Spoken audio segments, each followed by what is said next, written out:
Hey, good evening. How y'all been today? I want to talk about an important dynamic in sales, but it's not just in sales, it's in life. And the dynamic is this. Most of the people, most of the time, including you and me, will believe that we're right. In spite of the facts, in spite of the outcome, in spite of the conclusion, in spite of even going to court and having a judge tell us that we're wrong, we will still believe that we're right. The bias here is that nobody wants to believe that they're wrong. Nobody wants to believe that the other person is right.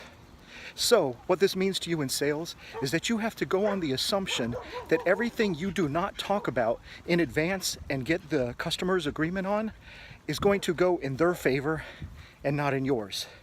If you don't implicitly tell them, as soon as we drop the material, I'm coming by to pick up a check, does that sound fair?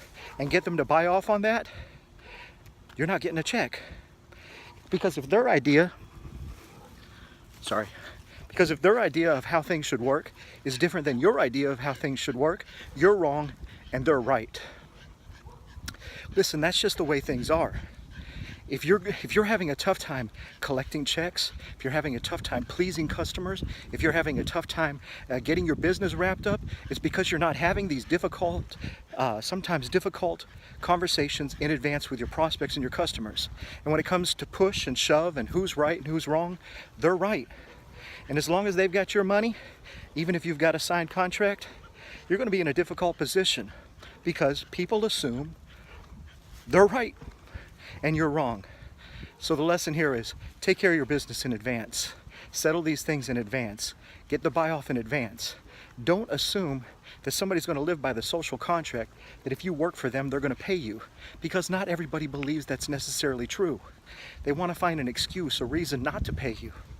You know, I was driving home from Branson this week and I was on the highway and big trucks were going by me, and I thought about the unwritten social contracts in life.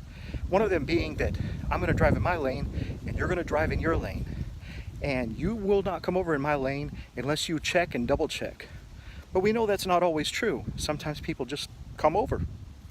That's how accidents happen. That's how bad things happen. So don't assume that the unspoken social contract is going to be true for you and your prospects. You have to hash it out. You have to talk about it. You have to get it out in the open. You have to have uncomfortable conversations. Because if you don't, they're going to assume they're right and you're wrong. This is Mike. Make it a great day.